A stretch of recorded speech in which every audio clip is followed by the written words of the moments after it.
Have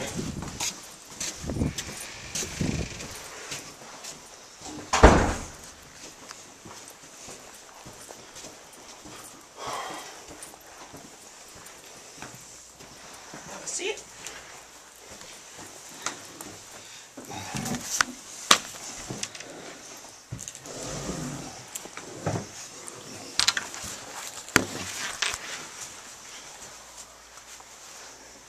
Well, I'm John Besser. Okay. I'm here to file a complaint. Okay. And where did the complaint occur at? In Swift County Monitor. Well, actually, it occurred at the Swift County Courthouse at the County Commissioner meeting. Okay.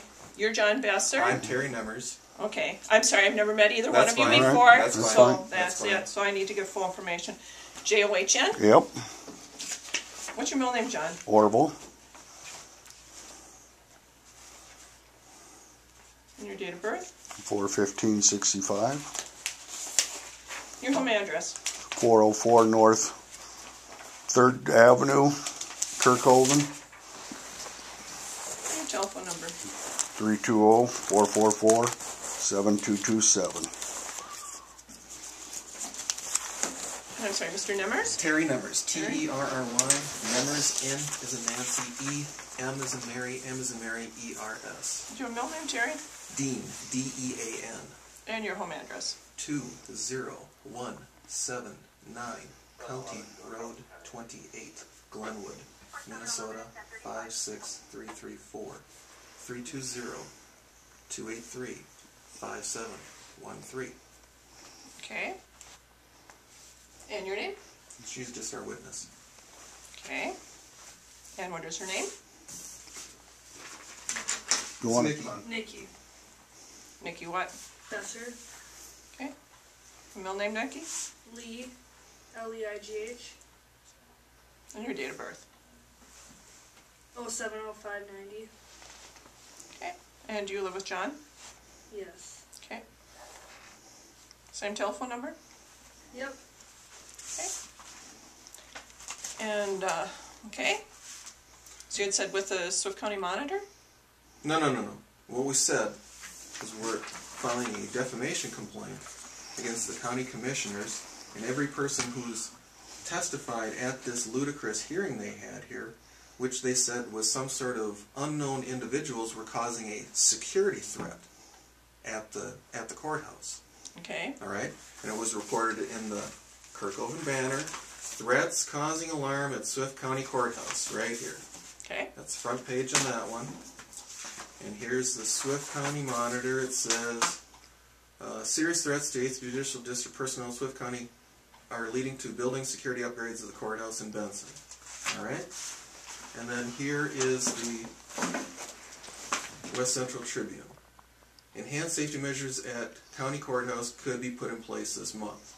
New security measures will be implemented at Swift County Courthouse in Benson to protect court personnel and public. All right, that was published on April 22nd, 2010. This is April 28th, 2010, and this is April 28th, 2010 for the Kirkhoven Banner. Okay. Okay? Okay, and how is that defamation? Well, it's real simple. It's real simple. See, the individuals here made up these ludicrous stories about these unnamed individuals who said Okay, they... but if the people are unnamed, no, how is it okay. defamation? That's real simple. Because the people who are there describing clearly point to John and me, even though what they are saying about our actions do not match what actually happened. It's real simple. Because, if you ask Nikki, when you read the article, Nikki, who did you think that these people were talking about? I knew it was Terry and my father instantly. So. Because you know Terry and John?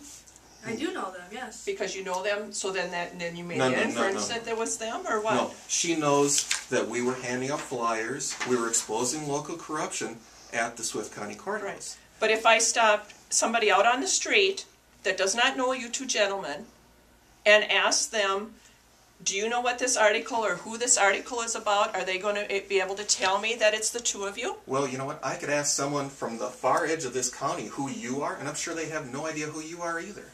See? But So how is it? So that's why I don't understand why it's defamation, because defamation like I said, includes the name of the person. No, it doesn't. See, it's easily she immediately recognized who it was. As soon as I read it, I knew who it was. As soon as But I read it, I knew who reality it was. The reality is, John has film of him asking at that time the interim sheriff, don't you? Yep. Who this boogeyman was. Who is the boogeyman that they're describing? Because in the article, it says right here, Swift County Monitor, April 28th, 2010, page 2, it is a group of people, Frederickson said. She would not name them, and the board did not want her to name them at the meeting. Well, it would be very obvious. It would be slander and defamation if they did name us. See, it's sneaky if they just don't name us, but they describe exactly what happened. Because who has been handing out flyers? Everyone in town knows that John's been handing out flyers in town. See, if you go around town and ask who's been handing out flyers, who are they going to say? They're going to say John Besser. And I'll guarantee you know that John Besser's been handing out flyers in town, don't you? Because I'm a police officer, I know. That is exactly right. See? But I don't know if I was John Q's citizen, well, I didn't have this job, that I would know. All it matters is that you do know. You do know that he was handing them out. So you do know who they're talking about in these articles here. Because I'm a police officer. That's exactly right. It is part of my job to know. And you are a citizen too, aren't you? Not of this town. Well, that's fine. See, so then you know, and you're not even from this county, you know who they were talking about in this newspaper then. See? Because it's my job to know. I don't care if it's your job. This is a public announcement. See? So everyone has a duty to know what's going on with the county commissioners. See? And like I said, John went down there to ask him what this was all about. And like I said, in the paper it says that these people were disruptive and disorderly and threatening. Well, if they were disruptive, disorderly, and threatening, then they should have been charged with a crime. See? But it says later on in the article that no charges were filed at all. See? Officers have discretion whether they file charges or not. Of course not. Of course they do. But see, the reality is if they were really a threat like they were trying to make it out to be, because they're scared that they're going to bring a gun in and shoot someone, that charges should have been filed against them. They should have been brought to justice, prosecuted to the fullest extent of the law. See? But the reality is, John has clear, precise, and unquestionable evidence that John Stafsholt, who is prominent in all these articles, that he was stealing his paperwork. He has video evidence of his paperwork being missing from the county courthouse records. See? And as soon as I caught them, they ran right on down and made up this fake smear campaign against me. Fake story. See, because like I said, if the sheriff can't say who this individual is, and I think his office is in that building, and they do have a bailiff up there in the courthouse in charge of security up there, then he should be able to describe these people. But they specifically said they refused to describe them and refused to name them because they knew that they'd be charged with a crime immediately. See? So they figured they'd do it a sneaky way. See? But like I said, you knew exactly who it was. She knew who it was. I knew who it was as soon as I read it. I don't care if John Q. Public knows who it is. My neighbors knew who it was because they told me about it being in the paper, so I could go get the paper. Okay. See? I didn't even subscribe to it, so... So the reality is... So what are you reporting? We just told you. We're filing criminal complaint for 1 Minnesota Statute 609.765 criminal defamation. Alright? 609. 609.765 criminal defamation. Okay? And we're going to file it against every single individual who's named in this article, which means the Judge John Stafsholt, each one of the county commissioners, Robin Finke, John Holtz, Teresa Frederickson, Gary Hendricks, Richard Hansen, Pete Peterson. Excuse me, I cannot quite. I can't write that fast. We have all the names on this little piece of paper there for you. Okay. For your convenience, it's on here. This piece of paper here, which says just John Stafsholt's a crook, which was handed out in Polk County and Swift County. And Judge John Stafsholt had absolutely no problem with it because he never filed a civil complaint against us or a criminal complaint against us. Why? Because we have clear, precise, and unquestionable evidence on YouTube that he is a criminal. See? Real simple. Okay. So here are all the people who are named, so it's for your convenience. It's essentially all the county commissioners, the county attorney, the chief judge for this district, Judge Menace, Stafsholt, Robin Finke, Brian Giese, he's in there. And of course the the publishers of the West Central Tribune, the publisher of the Swift County Monitor, which is Reed W. Athenson, which is the publisher of the Swift County Monitor, Steve Ammerman, which is the publisher of the West Central Tribune, and Theodore J. Allman, which is the editor of the Kirkhoven Banner. Okay, we believe these people are accessories after the fact, you know, because they had a duty to investigate this loony story that's got put in there, and obviously it's nothing more than an attempt to smear John and I and any of his family, you know, that we're somehow dangerous people because we're somehow going to bring a gun and attack people. John had his farm stolen from him, and he had a weapon there. Did he pull a gun on it? It's all on video. John never pulled a gun. Okay. I actually let them take all my guns when they stole my property because they wanted them. So see, so John is not a violent person. I'm not a violent person. See, when have I? Is there any record of me causing any sort of excuse me, criminal mischief or assaulting anyone in this county that you're aware of? No, but I haven't met you before today. Well, either. that's fine.